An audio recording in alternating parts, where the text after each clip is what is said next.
In this video, I'm going to show you how to beat the Jimmy bot on chess.com. Now, Jimmy is an adaptive bot, which means that sometimes it will play better moves if you make a bad move, or they will go easy on you, basically, if you blunder some pieces.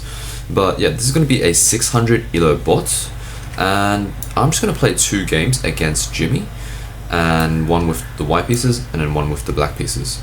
So let's just get started with our first game. I'm going to start off with the white pieces, and let's see, I'm going to go with d4, and let me actually just make this a little bit bigger so you guys can see.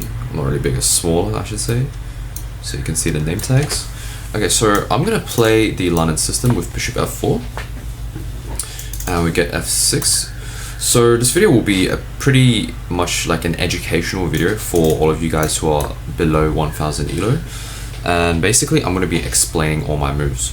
So obviously first I develop my bishop and then I develop my knight, and with the London system I want to get a very nice setup with c3 and e3 so that I can create a very nice pawn structure here.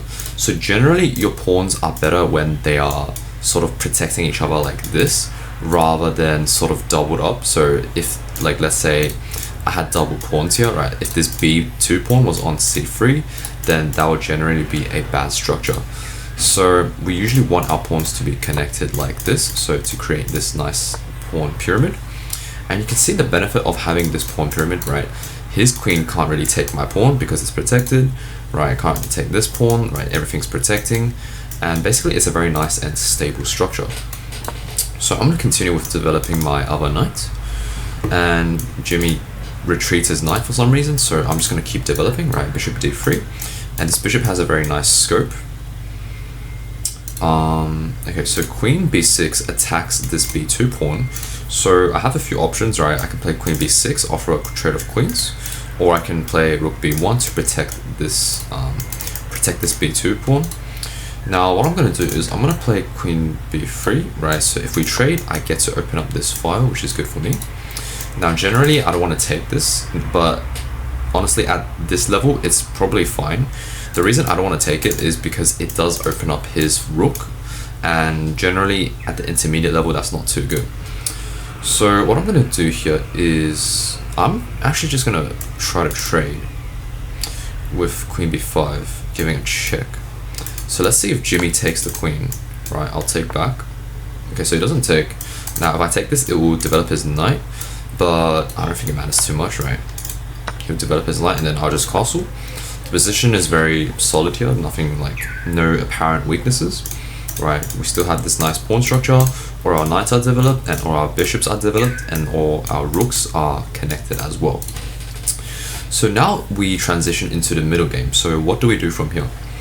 Well, a couple of ideas we have is playing e4 to just open up the center, right? That's always a good idea. I can also play rook e1 to prepare the move e4, which is what I'm going to do actually. So now I can actually play e4, and after takes, I will have a pretty decent position. So this knight goes here. It's not really going to go anywhere. I can also play h3, right, to give my bishop an escape square, and also to control this square so the knight can't jump to g4. Okay, so knight goes to f5. Now, this knight isn't really attacking anything, everything's protected, right? He can't really go anywhere, right? So basically we don't have to worry about that. In fact, I think I can just play e4 right now. Trade, and then I think I have a pretty decent position.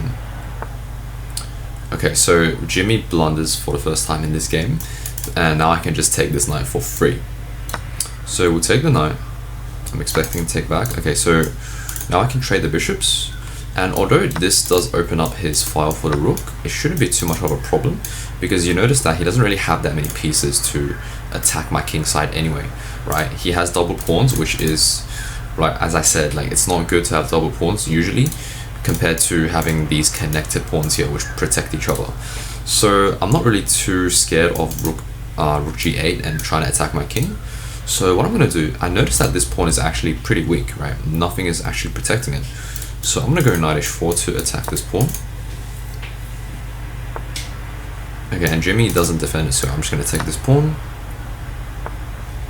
And he goes a4, so if he goes a3, it doesn't really matter, I can just play b3. Right, I'm still controlling this knight from jumping in, so it doesn't really matter. So I'm just gonna play. Actually, I could play b3. So if takes, I open up this file. Okay, so now I'll take this. That just hangs a pawn, right? Nothing is protecting it. And it brings his knight back. This is not really going to do anything. I'm just going to play rook b1, attacking this b7 pawn. Okay, good move, attacking my knight, so now I have to retreat. Now let's see, I could retreat it to e3 or g3, doesn't really matter, I think. Probably e3 is more than good enough. Okay, so now I can't play c4 because that just hangs this d4 pawn, right? Remember the d4 pawn is protected by the c3 pawn, so I can't really push c4. So what do I do here? Now I could take this pawn actually, and then attack the rook and also this pawn. And that seems like a pretty good move, so I'll do that. Right, attacking the rook. Okay, now I'll just take the rook because he doesn't do anything about it. And now I can take this pawn, threaten to take the knight.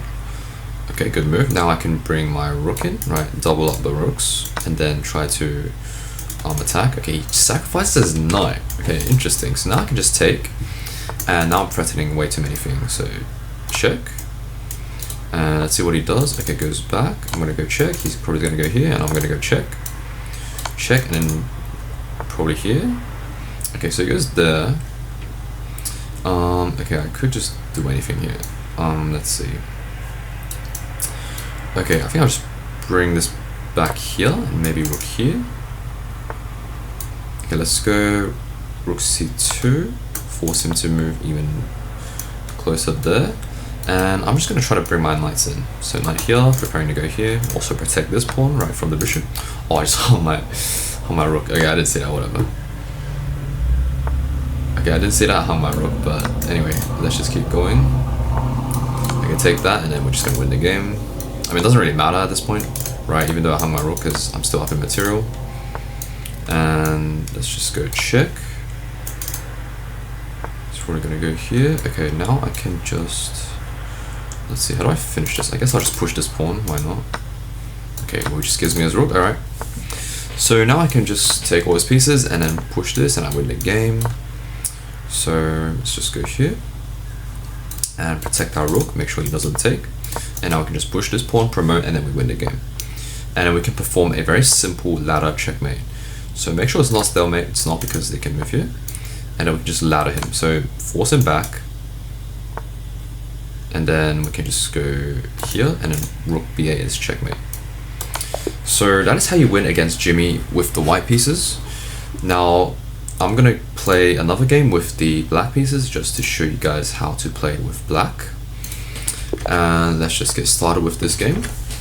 Okay, we started with e4. Now usually against e4 what you want to do is play the Caro-Kann. You could place the Sicilian with c5, but I don't really like that, so I'm just going to play c6, which is the Caro-Kann defense. And okay, this queen move doesn't really do anything. So I'll just play d5. Okay, so I could take and then get the trade of queens. I mean, why not? Let's see if he trades.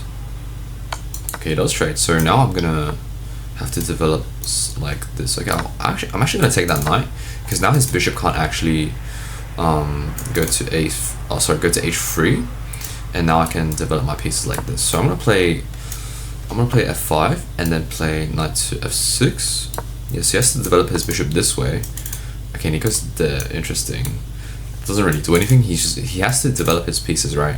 What he should do is just develop his bishop like this, and then knight here, and then maybe play d3, bring his other bishop out, and then just sort of put pressure on me, right? That's how you usually should play. And same for me, right? I have to develop this dark square bishop, so I'm gonna have to push this pawn, and then now I can develop this dark square bishop. Okay, so actually, I think I'll take that. I am helping him develop, but I don't think I mind too much, because I'm just gonna develop my rooks. Okay, that just hangs at knight, so I will take, and now I'm just gonna develop my rooks, right? Knight here, probably like this, push these pawns, and it's just game over. Because I have too many pawns here, so push this, and his king is just way out in the open, it's not going to work. So just fix this pawn structure, keep it nice and stable, and then now I can go knight here. Okay, we get the trade. And okay, let's see, just okay, probably just okay, I'll try and double up my rooks actually. He could take this pawn, I don't really mind, because I'm just going to try to double up here and then play this move. If he takes, then I'll take the rook. Okay, so I'll take this and I'll promote, and then this is just game over, because now I have an extra rook and an extra knight. So let's just do a standard checkmate pattern. Okay, now I can just take his rook. So let's just take, and then yeah, it's just game over. Here it's gonna take either one of these, and where's my finishing blow here? Okay, I'll go. Actually, I'll just take these pawns. So okay, save my rook, take the pawns. Then it should be pretty easy. So okay, I don't even care that my knight's hanging, because I'm just gonna try to ladder mate him. So like this. Okay, he has to go there, has to go there. Now I can just push this and he can't stop me from checkmating him. And I can even just promote to a rook, and this is game over.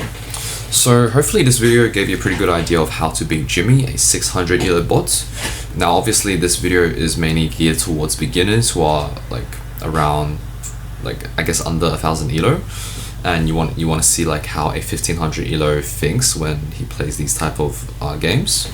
So yeah, if you guys enjoyed this video, be sure to like and subscribe so you don't miss out on future chess videos, and also leave a comment down below letting me know what type of videos you want to see next. But other than that, I'll see you guys in the next video. Goodbye.